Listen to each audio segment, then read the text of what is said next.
If you're trying to download an app on your iPhone, but it's not working due to a limit restriction on the App Store, don't worry. This is easy to fix. First, open the Settings app on your iPhone. Now, scroll down and tap on Screen Time. This is where most App Store limits are controlled. Next, go to Content and Privacy Restrictions.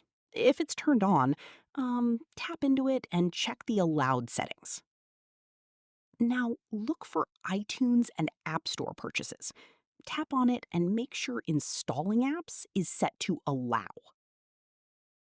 If there's still a limit, go back and check app limits inside Screen Time. Remove or increase any restrictions that might be blocking downloads.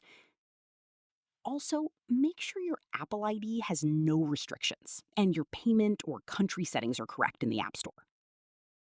After that, restart your iPhone and try downloading the app again. And yeah, in most cases, this will remove the App Store limit and your downloads will work normally again.